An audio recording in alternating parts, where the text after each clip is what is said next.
To upload activities, you need to log in with your username.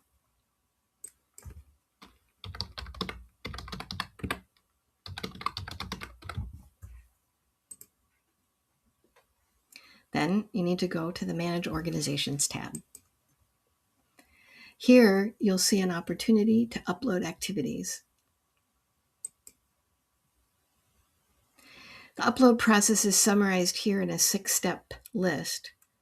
There's more detailed instructions available under this button.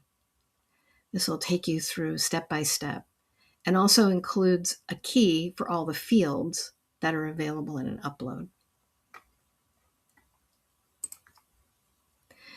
We also provide a template to help you lay out your file. I'm going to open this template file using any spreadsheet application. Sometimes they ask you to map a CSV file into columns. I'll just say OK here. The first row gives you the field names that are available for the upload. And the second one will give you information about whether or not that field is required.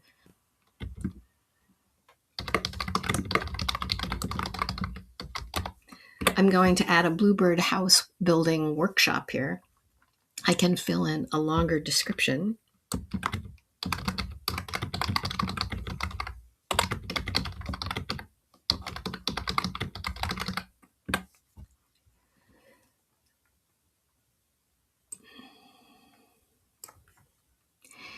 This is going to happen at the Bluebird Nature Center, so I'm just going to type that in here.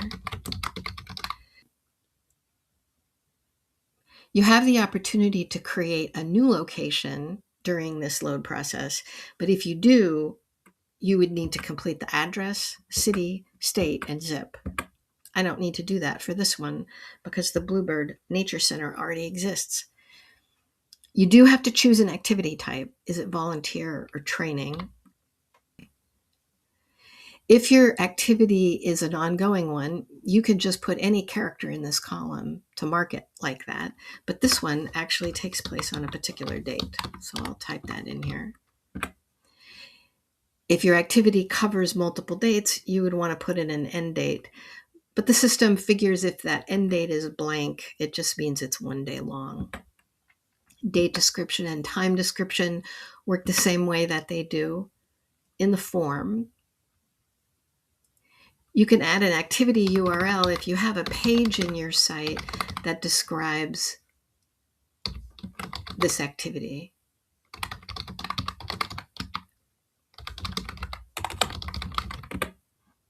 Or contact. You would want to make sure you fill out either the URL or the contact because people need to know how to get a hold of you. If this particular activity has a cost, you could just put any character in this column and it'll turn it into the $sign. But I will note that this categories column can be used to indicate the different category options that we have. Just make it so you can see this.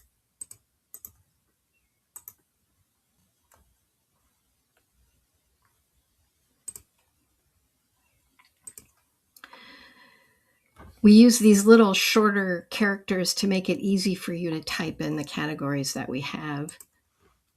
It just helps avoid more mistakes. This is a wildlife and education opportunity, so I'll just put those two in there. And I could continue adding more activities here, but let's just see how to load the data now. I'm going to save this file. It's very important that you save it as a CSV file.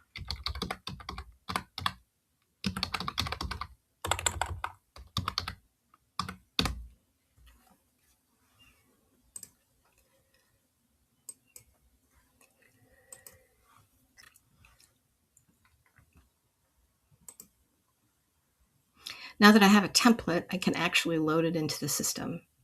I'll choose the file here and click the upload button. The first page helps us know that the file was okay. It's CSV. There weren't any particular glaring errors in any of the records, but if there were, you'd see it on this page. I'm going to continue. This is the location review. This particular location we found. You can see it already identified the location over here. If it didn't do it correctly, sometimes you can pick a different location that already exists. Or you can make sure it creates a new location because it found one that wasn't appropriate. You can also skip and merge if there are other issues with your location matching. This is a final review before we load the data into the system. This just lets you see kind of how the card will look. If you had multiple items here, you'd have multiple cards, but we just did one. I could remove one if it turned out one of them wasn't quite right and I wanted to do it manually later, but this just helps you see kind of how it works. Now I'm going to go ahead and publish. This is the upload dashboard. I can view published activities here. I can even undo this upload if it turns out that it didn't quite work right. You'll see how many locations, activities, and sessions were created by this upload. I'm going to view the published locations. It does show it in a location format. So you'll see the location data here, and then any activities in cards in this tab.